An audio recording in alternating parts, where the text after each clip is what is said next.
You know what I find mind-blowing is how fast time freaking goes. It's just one point where it's not working and the next point it's running. What's up, ladies and gentlemen? It's your boy Mecha PPV back with another update video for the 4Runner project that I have going on. Let's go straight right into it. That first clip that you saw me install, that connector, that was the oil pressure sensor that goes at the side of the right side of the 22RE block.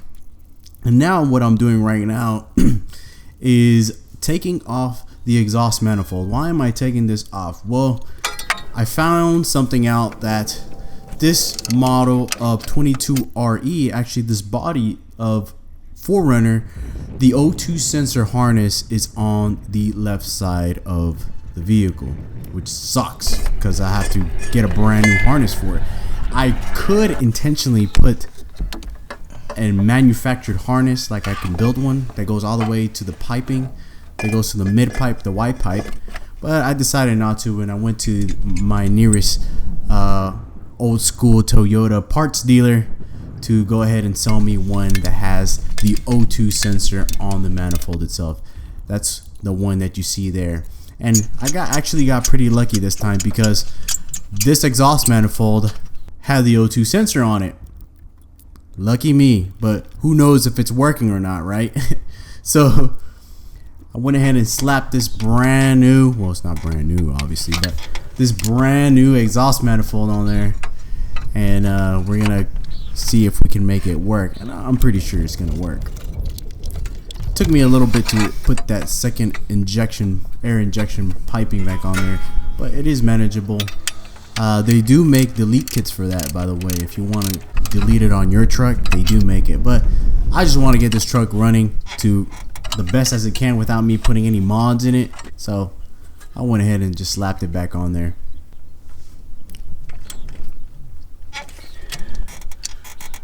So as you can see, there's the O2 sensor harness coming out of the actual body engine harness, and I'm gonna connect this old O2 sensor that the exhaust manifold came with, so I'm gonna give it a shot.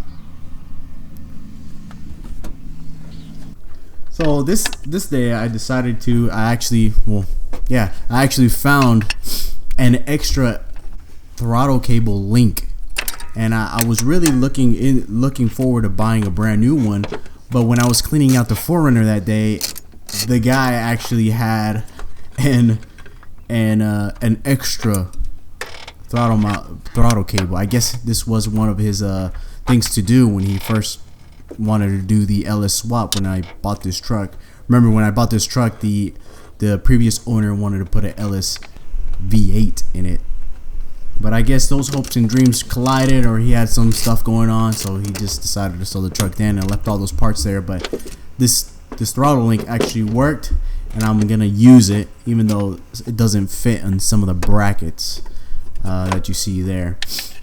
These are pretty easy to install. It didn't take me but maybe like not even 10 minutes.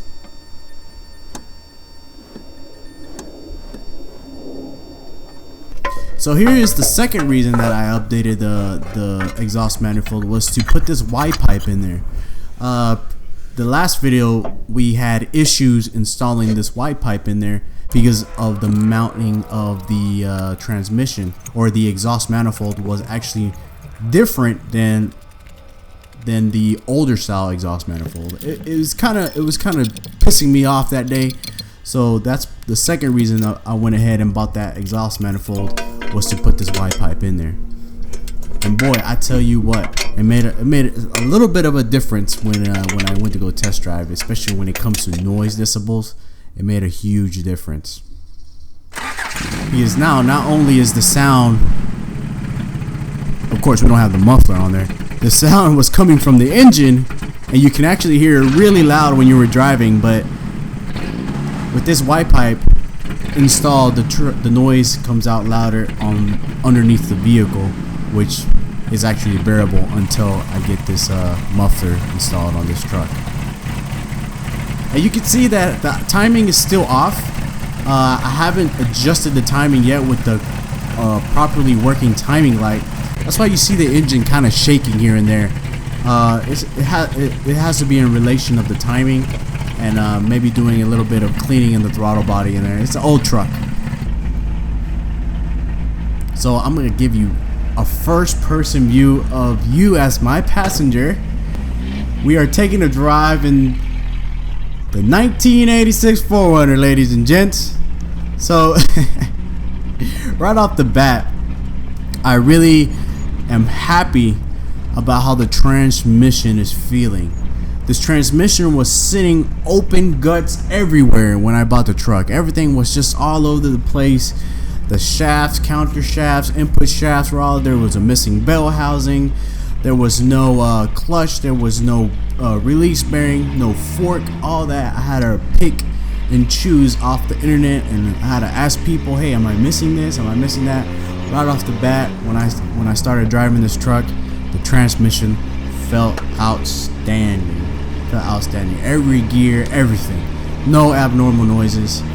But on this day, I was actually thinking in my head, you know, I think I should put the proper amount of fluid in there, because I kind of half-assed and put some, of course, I put some gear oil in there, but I really didn't put the right amount. I probably put like 2 or 3 quarts in there, and it really takes more than that. So I was actually thinking at this point in time, I was like, ugh, hopefully I don't roast this transmission, and it feels so good.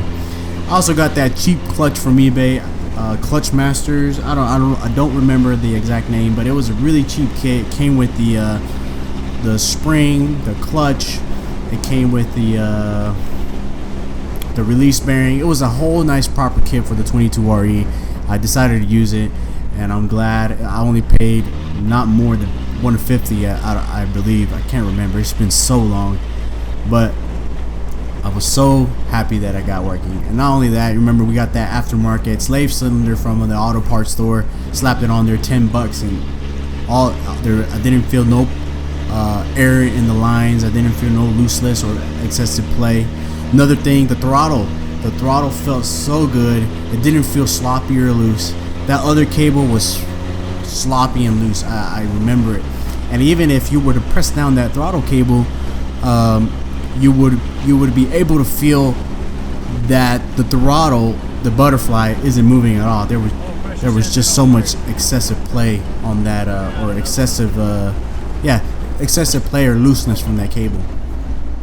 You heard me that the oil pressure wasn't working. So unfortunately, the oil pressure was not working, and that's a big letdown, because now I have to trace down what is causing this issue. Could it be an ECU?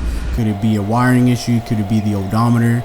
It's just so many things now that I have to think about, or maybe I should put some aftermarket. But at this stage, I'm just glad the truck is actually moving and working. So those are the main 2 things that I was the main 2 things I was really noticing on this drive was, one was the transmission was feeling outstanding, and the oil pressure was unfortunately not working right. Also, as you just heard, I had to make a little bit of adjustments. That's when I realized that the engine was revving way too high. This again is the timing of the truck isn't right on spot on correct just yet. I still need to clean that butterfly from the throttle body, and maybe find a little bit of vacuum leaks here and there that's causing this idle to surge like that. So I'm definitely gonna have to do some more tuning for that. So far, at this point, I was noticing that the check engine light was not on, and previously the check engine light would blink due to the O2 sensor. The O2 sensor was not providing feedback to the ECU. Right after this video was finished, I did a second test drive, and the check engine light did come on. Unfortunately, the ECU for this truck that's on here is a 1988 Cali Smog model ECU, which requires a 4-pin oxygen sensor. As you saw earlier, this is a single wire oxygen sensor, which we will have to fabricate our own harness for it, which sucks. So that's definitely going to be in the works on the next video. And we're definitely going to fix that check engine light because I don't want no lights on. You don't see them on right now, but it does come on. So that's it, ladies and gentlemen. Thank you guys for watching. I hope you enjoyed your first point of view of being my passenger on the drive of the 4Runner. I hope I see you on the next one because it's definitely coming. It may take a while, but it's definitely coming. Thank you.